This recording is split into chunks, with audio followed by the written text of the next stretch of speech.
बिस्मिल्लाहिर्रहमानिर्रहीम अस्सलाम वालेकुम। आज की इस वीडियो में दीवारें जो घर की होती हैं उनकी बुनियादें यानी फाउंडेशन वो कितनी किस्म की होती हैं, उनका क्या फंक्शन होता है और कितने टाइप्स की जो बुनियाद है वो आप इस्तेमाल करते हैं एक घर के अंदर, कौन सी बुनियाद कहाँ पे इस्तेमाल होती है जिससे आपकी मजबूती भी बढ़ेगी और आपका बजट भी मेंटेन रहेगा। तो सारी तफसील जो है एक एक करके मैं आपके सामने रखूंगा और उससे आपको जो है एक अच्छी बुनियाद तो मिलेगी और उसके साथ आपका ये कंसेप्ट भी क्लियर हो जाएगा कि बुनियाद कौन सी बनानी चाहिए, कहाँ पे बनानी चाहिए, उसका मकसद क्या होता है। सारी तफसील आपको जो है इसी वीडियो में इंशाल्लाह मैं स्टार्ट से लेकर एंड तक एक एक चीज़ डिटेल के साथ गाइड करूंगा ताकि आपको मुकम्मल समझ आ जाए।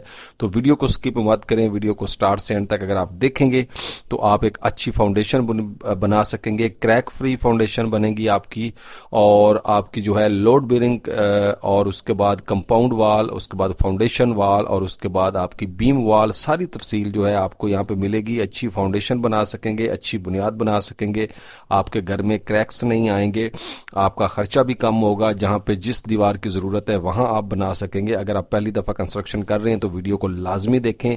जो आपको ठेकेदार वगैरह चूना लगाते हैं कि सिर्फ अपनी मेहनत के लिए मेहनत उनको थोड़ी सी ना करनी पड़े, इस चीज़ को मद्देनज़र रखते हुए वो आपको एक चक्कर दे देते हैं कि यहाँ पे ये फाउंडेशन ज़रूरी है, यहाँ पे ये फाउंडेशन चल जाएगी जी, एन जी चलता है, ऐसे ही चलता है। ऐसी बातों में आपको उलझा के आपके पैसे लगवा देते हैं, आपका टाइम ज़ाया करते हैं। अगर खुदा न खास्ता बाद में आपकी बिल्डिंग क्रैक्स पकड़ती है तो आपको जो है वो ज़्यादा नुकसान होता है, आपकी ज़्यादा लेबर लगती है। फिर ये ठेकेदार इस छोटे मोटे काम के लिए जो है वो आपके हाथ भी नहीं आते और कहते हैं जी इतना सा काम हम नहीं कर सकते वगैरह वगैरह, आपको नखरे दिखाते हैं। और जो बंदा आपके पास काम के लिए आता है वो बंदा आपसे एक हैवी अमाउंट चार्ज करता है, लेकिन काम वो नहीं होता जो पहले कर लिया जाए। तो चैनल को सब्सक्राइब ज़रूर कर लें, वीडियो को लाइक करके दोस्तों के साथ शेयर ज़रूर कीजिएगा ताकि ये फ़ायदेमंद वीडियो लोगों तक पहुंचे। तो हम सबसे पहले यहाँ पे जो है डिटेल में डिस्कस करेंगे। एक दीवार आपके सामने मैं जूम कर देता हूँ, ये है, यहाँ पे आपको लिखा हुआ नज़र आ रहा होगा फाउंडेशन बिल्डिंग वाल, ठीक है जी।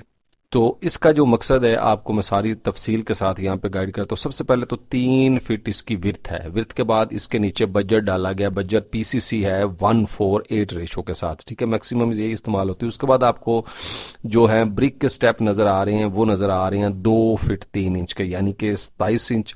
उसके बाद 1 फुट 10.5 इंच की, उसके ऊपर आपको 2 स्टेप्स नज़र आ रहे हैं, ये आपको साथ में 6 इंच का लिखा हुआ नज़र आ रहा है, ठीक है जी। और यहाँ पे जो है आपको ये 22.5 इंच की वॉल है और उसके बाद 1 फुट 6 इंच, आई मीन कि ये 18 इंच की है। और उसके बाद जो 1 फीट 1.5 इंच आपको नज़र आ रहा है, 1 फीट तक आपको ये मैक्सिमम हाइट के अंदर मिलेगा। और इसका काम ये है कि ये 13 इंच के तकरीबन 4 रद्दे यहाँ पे लगे हुए हैं, ठीक है, यहाँ तक है। उसके बाद आपको जो है ऊपर एक दीवार नजर आ रही है 9 इंच की, 2 फीट 9 इंच नजर आ रही है, यानी कि ये जो दीवार होती है ये आपका अंदर जो दीवार बिल्डिंग के अंदर इस्तेमाल होती है, बिल्डिंग वाल इसको कहते हैं। यानी इसमें बाउंड्री वाल शामिल नहीं होती, इसमें जो अंदर वाली दीवारें होती हैं, टीवी लॉन, पोर्च एंड उसके बाद किचन की वॉल, कमरों की दीवारें, ये उन दीवारों के लिए दीवार होती है। और चूंकि यहाँ पे जो 2 फुट 9 इंच आपको नजर आ रहा है यहाँ से यहाँ तक रोड लेवल के बाद, यानी ये उन्होंने प्लिंथ आपको नजर आ प्लिंथ एट बिल्डिंग लेवल, यानी जो उन्होंने प्लिंथ लेवल है वो शो करवाया हुआ है यहाँ पे बिल्डिंग का, ठीक है। तो आपके बिल्डिंग के लेवल हर हिसाब से मुख्तलिफ होते हैं, यानी बेसिकली ये जो दीवार है ये रोड से नीचे डिजाइन की गई है, ठीक है, रोड से नीचे इसकी फाउंडेशन है। उसके बाद आपकी बिल्डिंग वाल है कि आपकी बिल्डिंग को कितना अर्थराइज है कि आप रोड से या गली से कितना उठा सकते हैं, मैक्सिमम अलाउड होते हैं मुख्तलिफ एरिया के अलावा, ठीक है। उसके बाद आपको डीपीसी नजर आ रही है और डीपीसी को मैं अगर यहाँ पे जूम करता हूँ तो आपको डीपीसी के अंदर एक ग्रूव नजर आ रहा होगा, ठीक है। उसके बाद दीवार 9 इंच की शुरू हो रही है, तो ये 4 इंच से 3 इंच के दरमियान डीपीसी डाली जाती है, ठीक है जी। और ये प्लिंथ लेवल के ऊपर आपको बिल्डिंग का जो प्लिंथ लेवल है उस पे मिलेगी, ठीक है। तो इस दीवार का, इस डीपीसी का एक खास मकसद होता है। डीपीसी का मकसद ये होता है कि अगर आप इसको जिस तरह इन्होंने ये कट दिए हुए हैं, ये यहाँ पे कट आपको हमने दिखाए हुए हैं, चूंकि ये बेसिकली हमारा ही डिज़ाइन है, हमने इसको डिज़ाइन किया है और आपके लिए स्पेशल इसको डिज़ाइन किया है ताकि आपको एक ही प्लेटफॉर्म के ऊपर जो है एक अच्छी गाइडलाइन जो है वो मिल सके।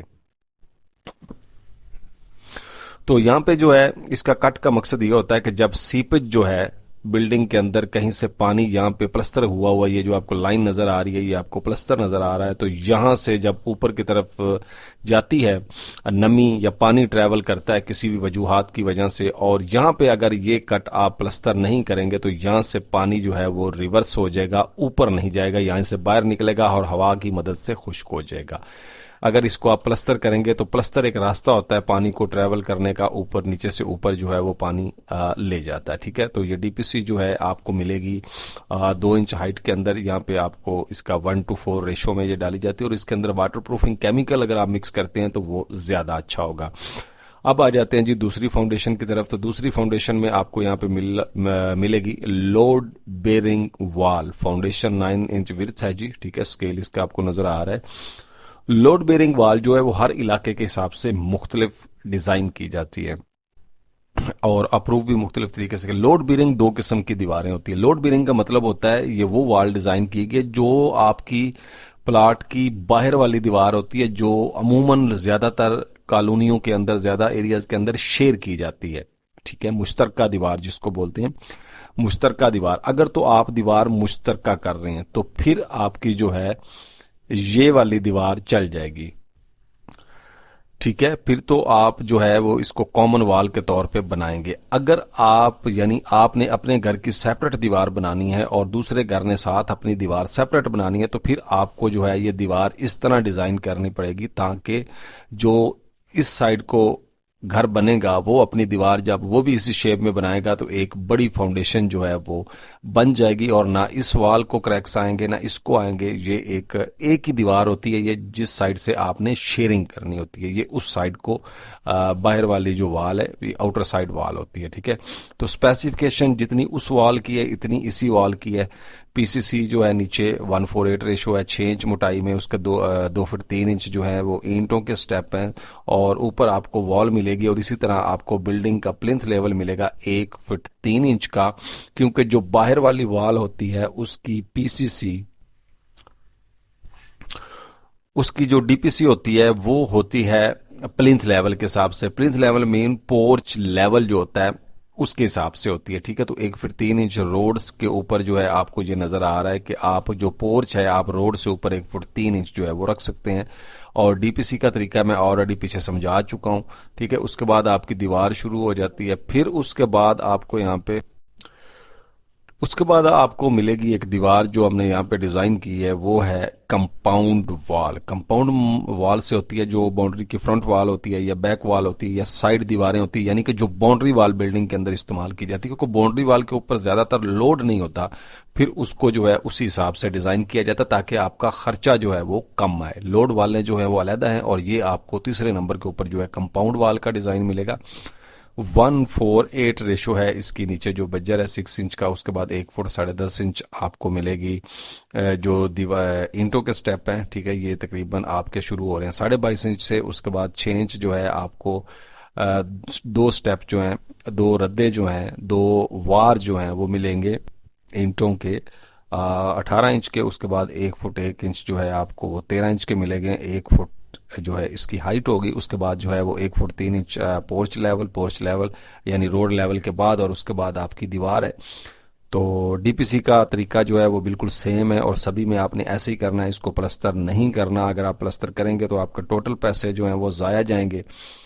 उसके बाद यहाँ पे आपको एक डिज़ाइन मिल रहा है जी, बीम फाउंडेशन डिटेल। अगर आप एक फाउंडेशन ऐसी बनाना चाहते हैं कि आप चाहते हैं कि उसको मैं यानी कि बीम के साथ डिज़ाइन करूं और एक ऐसा बीम डालूं, एक हैवी वेट बीम डाल दे ताकि जो बुनियाद है वो उस पर खर्चा कम हो और उसको जो है मजबूती भी फराम हो और उसके ऊपर ज़्यादा ईंटें आपकी इस्तेमाल ना हो। तो उसके लिए जी 3 फुट विड्थ में उसी तरह पीसीसी डाली गई है नीचे, और ये पीसीसी नहीं है, ये आरसीसी है। आरसीसी से मुराद ये होता है कि आपने जो 3 इंच विड्थ में 6 इंच मोटाई में इसमें सरिया डाल के आपने राफ्ट भरनी होती है। ठीक है, पूरी बिल्डिंग को एक नीचे से यकजन करना होता है। फिर उसके बाद 27 इंच के रद्दे हैं, फिर 22.5 इंच के रद्दे हैं, यहाँ पे आपको नजर आ रहे हैं। फिर उसके बाद आपको जो है एक बीम नजर आ रहा है फिट बाई फिट का। इसके नीचे जो है वो 4 सरिये हैं और ऊपर जो है वो 3 सरिये, उसके बाद रिंग है। ठीक है, और यहाँ पे लिखा हुआ है आपको जो 4 सूत्र की जो है बार्स 7 सरिये हैं 4 सूत्र के, ठीक है। उसके बाद जो है आपको यहाँ पे 3 सूत्र के भी जो है रिंग नज़र आ रहा होगा, ठीक है। तो उसके बाद आपको यहाँ पे जो है वो 9 इंच, इसके ऊपर 9 इंच की दीवार मिलेगी। फिर आपको डीपीसी, और डीपीसी के बाद आपको डायरेक्ट वॉल जो है वो नज़र आएगी। यहाँ पे शो 1 फीट 3 इंच है, 1 फीट का बीम है।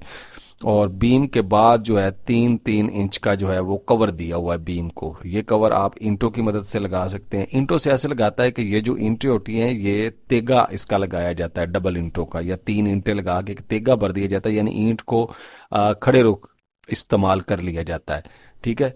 करके फिर उसके अंदर जो है इस बीम को भर दिया जाता है, ठीक है। कंक्रीट शटरिंग की ज़रूरत नहीं पड़ती, और एक परमानेंट जो है ये एक अच्छी लेयर बनती है फाउंडेशन की।